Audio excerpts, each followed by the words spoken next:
साथियों,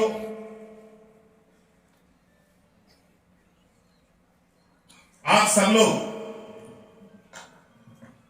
उत्तर प्रदेश की हमारी शिक्षा व्यवस्था का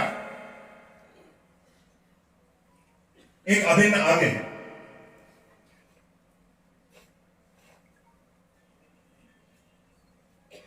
कठिन से कठिन समय में भी आप सब लोगों ने उन परिस्थितियों में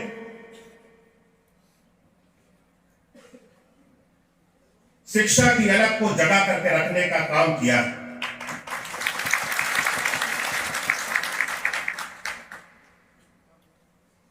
जब हमारे सामने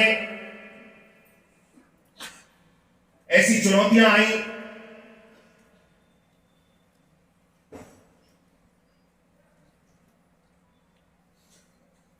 कि बच्चों का जो पठन पाठन का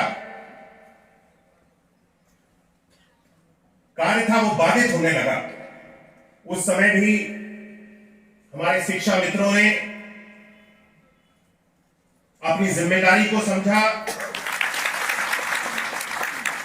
और अपनी जी जान लगा करके बच्चों के पठन पाठन के कार्य को कभी भी बाधित नहीं होने दिया। वो हमारा शिक्षा मित्र है, वो हमारा निदेशक है। मैं ऐसे हमारे सभी जितने शिक्षाविद यहां पर उपस्थित हैं, शिक्षक जिनको सब समाज अपने गुरु के रूप में मानता है, मैं एक बार पुनः ऐसे सभी शिक्षकों को यहां पे शीश झुका कर नमन करता हूं।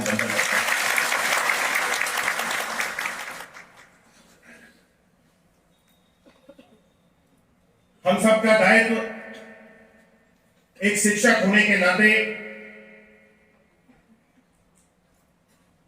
समाज में जागरूकता लाने का, समाज को एक दिशा देने का और समाज के अंदर एक शिक्षक होने के नाते जितनी भी कुप्रथाएं, इन सारी चीजों को समाप्त करना और एक ऐसी नई पीढ़ी को तैयार करना है जो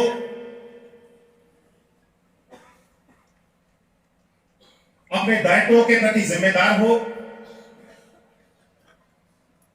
अपने भविष्य के साथ साथ अपने देश के भविष्य के लिए भी, अपने देश के भविष्य के लिए भी कुछ करने के लिए जज्बा रखती है। और ये जिम्मेदारी जब मैं शिक्षक का प्रयोग करता हूं तो हमारे शिक्षा मित्र उनसे अलग नहीं। आप भी इस अलग को जगाने में, नई पीढ़ी को मजबूती से खड़ा करने में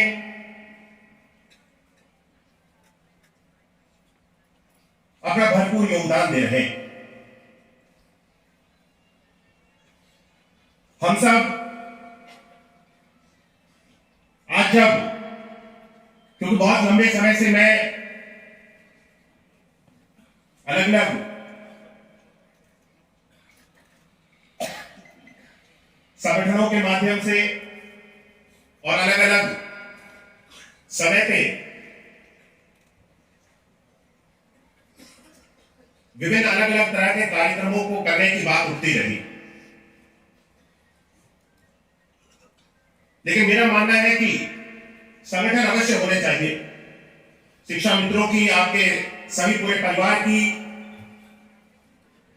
जो भी समस्याएं हैं उनको उठाने के लिए, आपकी आवाज को उठाने के लिए, और हमारे सभी सम्मानित जितने एनएलसी भी हैं आपके शिक्षक से स्नातक से, वे भी अपने दायित्वों का पूरी तरह से निर्वहन कर रहे हैं और आपकी आवाज को सदन तक आपके बीच में से चुन करके जाने के बाद में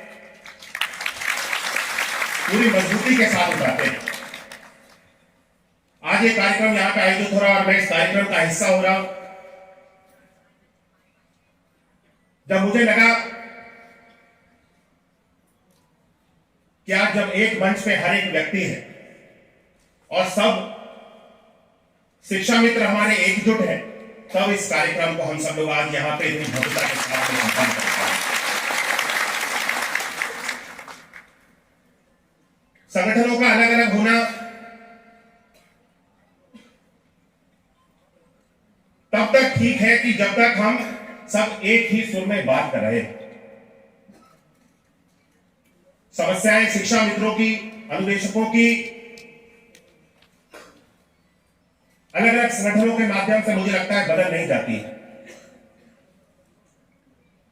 जो लाभ, जो हित सरकार देती है वो संगठनों के माध्यम से नहीं देती।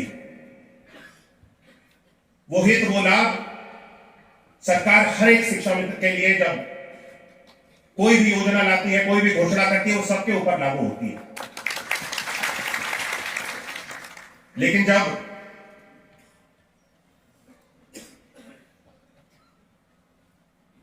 शिक्षा मित्रों के बल पे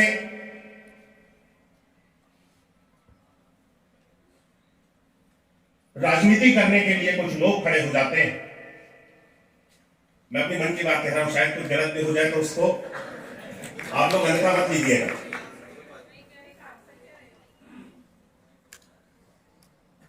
तब मुझे ये चीज बहुत खराब लगती है कि ये शिक्षा मित्र, ये वो शिक्षक है जो अपनी मेहनत से हमारे बच्चों के भविष्य को संवारने के लिए लगा हुआ है, दिन रात एक कर रहा है।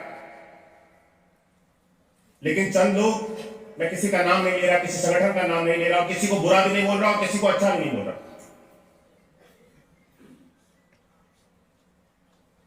जब हमारे इन मासूम लोगों के,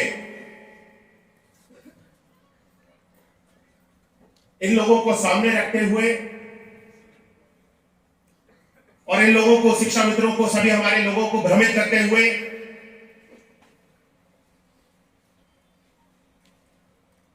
सरकार के सामने लाकर के खड़ा कर देने का काम कर देते हैं।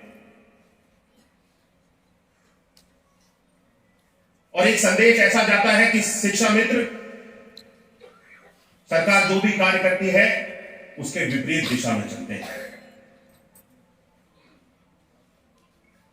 क्या इसका लाभ किसी भी शिक्षा मित्र को, किसी भी अनुदेशक को होता है? लेकिन लाभ किसी व्यक्ति को तो मिल जाता है। वो कोई भी व्यक्ति है, उस व्यक्ति को इसका लाभ मिल जाता है और उसके कारण नुकसान किसका होता है? सभी लोगों। मैं चाहूंगा जब सरकार आपके साथ है, आपके हित के लिए कार्य कर रही है, हमें स्वयं को समझना होगा कि हमें किसके साथ चलना है और किसके साथ नहीं चलना। हमें हमारी एकता को बना करके रखने का काम करना है। सभी संगठित रहेंगे, एकजुट रहेंगे, तभी आप आगे बढ़ सकते हैं। आज जो भी समस्याएं हैं हम सब लोगों के सामने, इन सारी चीजों का निस्तारण बहुत पहले हो चुका हो, लेकिन जबरदस्ती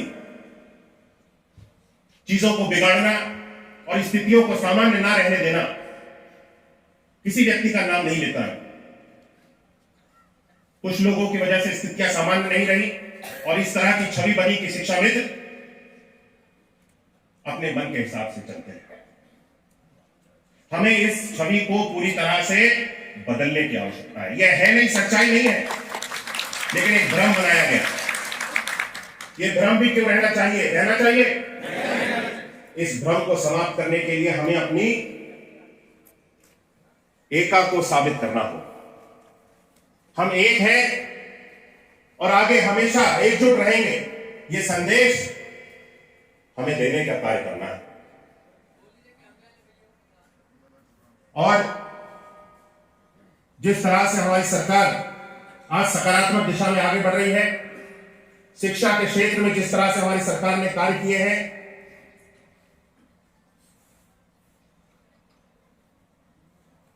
यह अपने आप में ऐतिहासिक है।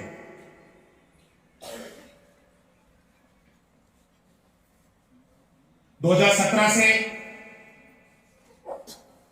जब से योगी जी के नेतृत्व की भारतीय जनता पार्टी की सरकार बनी,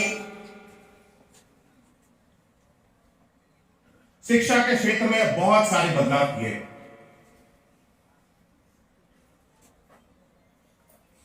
शिक्षा गुणवत्ता परक होनी चाहिए।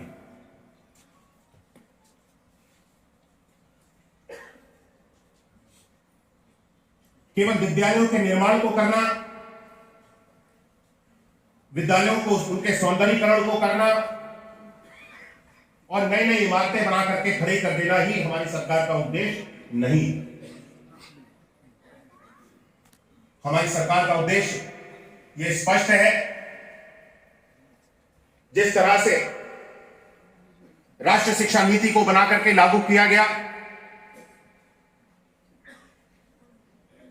और उसके अंतर्गत जो बदलाव इस देश के अंदर, इस देश की शिक्षा व्यवस्था में बहुत पहले आ जाने चाहिए थे, उन बदलावों को हमारे देश के प्रधानमंत्री आदरणीय श्री नरेंद्र मोदी जी के द्वारा लाया गया। ये साफ दिखलाता है, इसमें साफ झलकता है कि हम शिक्षा की गुणवत्ता के ऊपर ध्यान दे रहे हैं। बच्चों की शिक्षा इस बदलते हुए युग के साथ में किस तरह से बदलनी चाहिए और नए युग की नई शिक्षा कैसी होनी चाहिए, यह राष्ट्रीय शिक्षा नीति के अंदर पूरी तरह से दर्शाया गया है। आज डिजिटल एजुकेशन को हम सब लोगों ने प्राथमिकता दी, क्योंकि नया युग डिजिटल युग है और बिना डिजिटल एजुकेशन के क्या हमारा आने वाली नई पीढ़ी आगे बढ़ सकती है? नहीं बढ़ सकती है। आज हर एक चीज डिजिटलाइज हो रही है। हमने अपने हर एक विद्यालय को डिजिटल संसाधनों के साथ, उपकरणों के साथ युक्त करने का काम किया और मैं गर्व के साथ कह सकता हूं कि उत्तर प्रदेश जिस दिशा में आगे बढ़ रहा है, उत्तर प्रदेश का शिक्षा विभाग जिस गति के साथ और जिस दिशा में आगे बढ़ रहा है, ये देश का सर्वप्रथम प्रदेश होने वाला है जो शिक्षा की व्यवस्था में सबसे आगे पहुंचे।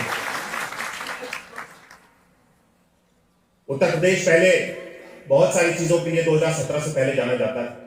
सबसे बड़ी जनसंख्या वाला प्रदेश, सबसे बड़ी आबादी का प्रदेश, लेकिन जाना जाता था गुंडे, माफिया और कुख्यात अपराधियों के नाम से, भ्रष्टाचार के नाम से, शोषण के नाम से।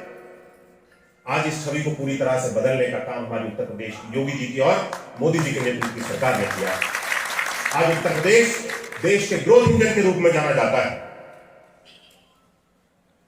ये उत्तर प्रदेश के रूप में जाना जाता है, जहां का शिक्षक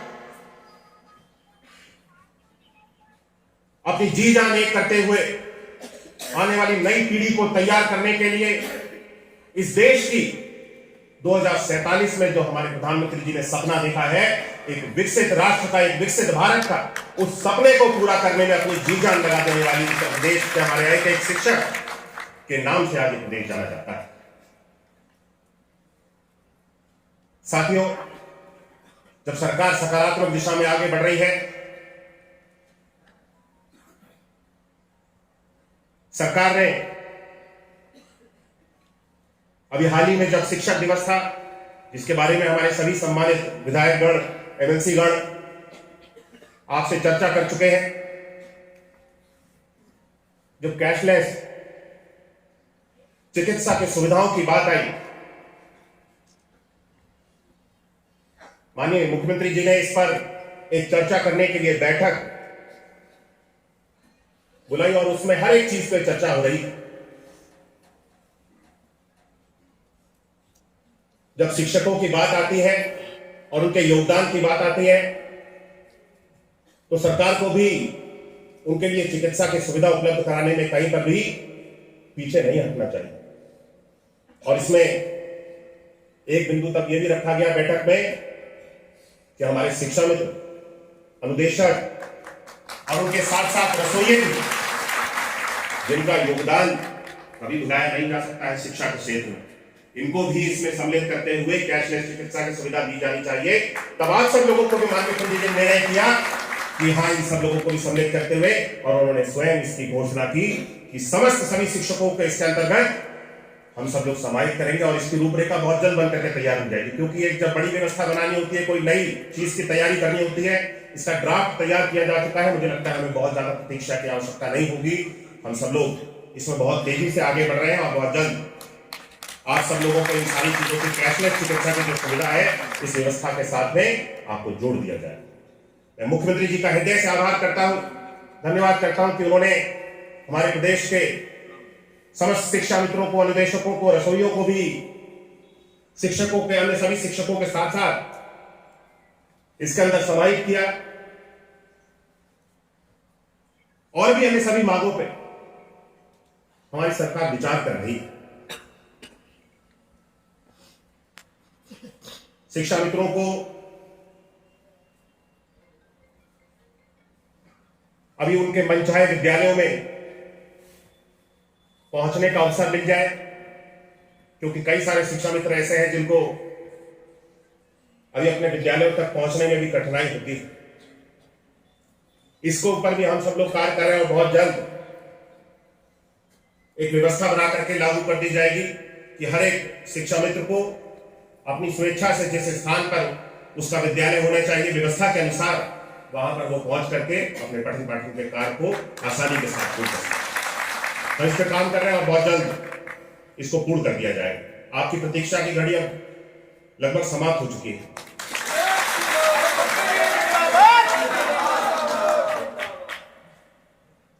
सरकार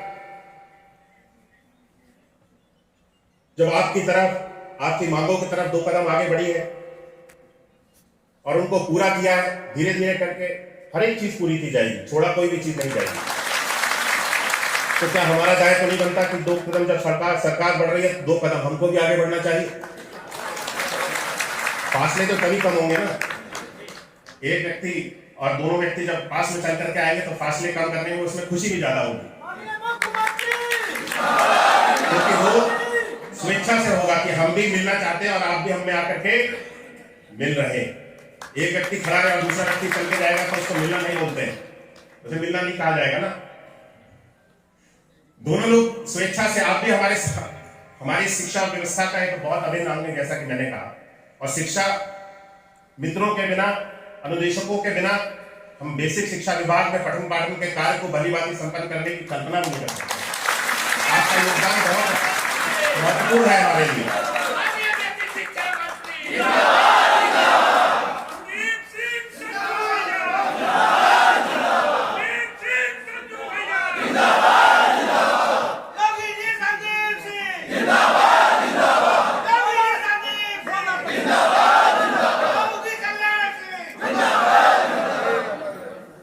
आज का कार्यक्रम बहुत ही अच्छा है और आपके अंदर उत्साह जो है वो पूरी तरह से देखने को मिल रहा है। किसी भी व्यक्ति में कार्यक्रम में, मुझे यहाँ पे आए 2.5 घंटे हो गए इससे पहले से बैठे होंगे और समय कैसे निकल गया पता नहीं चला। मेरी एक बैठक भी थी, उसका भी आधे घंटे से उसमें भी विलम्ब हो चुका है पहुंचने में।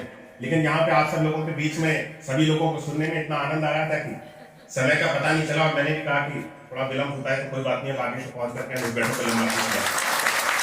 मैं बहुत अधिक समय नहीं लूंगा, केवल यही आप सबसे अनुरोध करने के लिए आया हूं कि ये जितने भी नकारात्मक चीजें हैं इनको हमें समाप्त करते हुए, एकजुट होते हुए, समस्त शिक्षा मित्र, समस्त अनुदेशक, हम सब एक है, सरकार का एक अंग है और एक सुर में आगे बढ़े, एक आवाज में आगे बढ़े।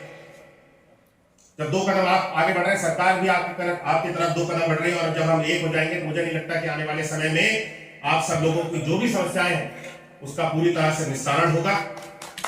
मैं कोई घोषणा तो नहीं कर सकता, जैसा कि पहले श्रीचंद जी ने भी कहा कि मैं धोखा नहीं है, उनका योगदान मिल रहा है, उनका पूरा समर्थन है। वो इसको बहुत जल्दी से आगे लेकर के जाने में अपने सभी हमारे जितने भी एजेंसी हैं, स्नातक के और सभी हमारे विधायकगण भी आपके सभी समस्याओं को रखने में, आपकी आवाज रखने में माननीय मुख्यमंत्री जी तक मेरे साथ में मेरा सहयोग सदैव देते हैं और आगे देते भी रहेंगे। बहुत जल्द आप सब लोगों की जो भी समस्याएं हैं, बिना कोई घोषणा किए हुए मैं इतना तो आश्वासन देता हूं कि सरकार इसके ऊपर विचार कर रही है और बहुत जल्द आपको कोई खुशखबरी हम सब लोग के माध्यम से हमारे मुख्यमंत्री जी, हम सब के जो नेता है और जिनके मार्गदर्शन में हम सब लोग सदैव कार्य कर रहे हैं, जिनसे प्रेरणा लेते हुए हम सब लोग कार्य कर रहे हैं, उनका हृदय बहुत बड़ा है और वे ज्यादा देर तक किसी की चीजों को मन में नहीं रखते हैं। जो भी नकारात्मक चीजें होती हैं, अगर हम बढ़ करके सकारात्मक दिशा में आगे बढ़ना चाहेंगे और हम स्वयं से, हमारे सभी सम्मानित जन इसको ध्यान देंगे कि हमें जो भी हमारे बीच में, सरकार के बीच में और आपके बीच में भ्रम फैलाया गया, इसको समाप्त करना है और हमें हमारी एका दिखानी है।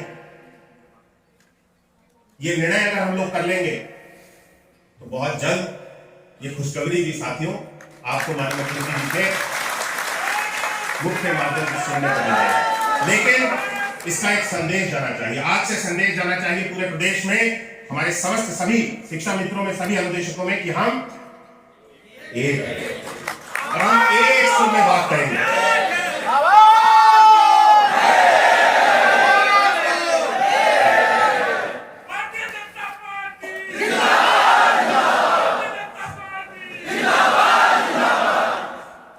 मैं ये नारा लगा नहीं सकता था, लेकिन आप लोगों ने लगा दिया। ये कोई पार्टी का कार्यक्रम नहीं कर रहा हूं, ऐसी इसको कृपया करके इस तरीके से ना मोड़िएगा। ये हमारे शिक्षकों का, सम्मानित शिक्षकों का, शिक्षा मित्रों का, निदेशकों का कार्यक्रम, और हम शिक्षा के लक्ष्य जगाने के लिए यहाँ पर एकत्रित हुए हैं। अपने प्रदेश को नई ऊंचाइयों तक लेकर के जाने के लिए यहाँ पर एकत्रित हुए हैं, और हमारे शिक्षा मित्रों की जो भी समस्याएं हैं उनको हम सब लोग दूर कर सके और आपकी आवाज हम तक पहुंच सके इस मंच के माध्यम से। इसीलिए हम सब लोग आज यहाँ पर एकत्रित हुए हैं। हमारी सरकार आप सबके लिए बहुत ही संवेदनशील है। शिक्षा मित्र समस्या नहीं, शिक्षा मित्र समाधान। इस सोच के साथ हम सब लोग आगे बढ़ रहे हैं। आप सबका सहयोग हमें सदैव प्राप्त होता रहे और हम देश को नई ऊंचाइयों तक लेकर के जाते रहे। और स्नातक के चुनाव में भी हमारे जो लोग पहले से वोटर बन चुके हैं और जो ना बने, कृपया करके अपने आप को वोटर बनवा लें। ये भी हमारे पूर्व वक्ताओं से एक विषय रह गया, तो मैंने इसको अपने साथ जोड़ दिया, क्योंकि ये भी बहुत ही ज्यादा महत्वपूर्ण और चुनाव की अपनी एक प्रक्रिया होती है और उसको हम सब लोग पूरी तरह से पालन करें और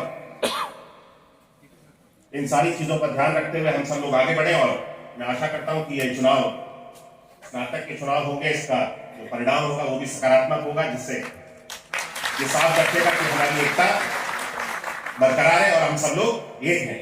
इसको भी हम सब लोग देखेंगे और आप सब लोगों को पुनः सभी समस्त शिक्षक, सभी समस्त शिक्षा मित्र, सभी अनुदेशक, आप सबके प्रति, आपके द्वारा किए गए कार्यों के प्रति, और आप सब लोग आज यहाँ पर इतनी बड़ी संख्या में एकत्रित हुए, आप सभी का मैं अपने हृदय से एक बार पुनः नमन करता हूँ। और इन्हीं शब्दों के साथ अपनी वाणी को विराम करते हुए आपका बहुत बहुत आभार पुनः व्यक्त करते हुए अपनी वाणी को विराम देता हूँ। बोलिए जय हिंद, भारत माता की, भारत माता की जय शिक्षा। बहुत बहुत धन्यवाद।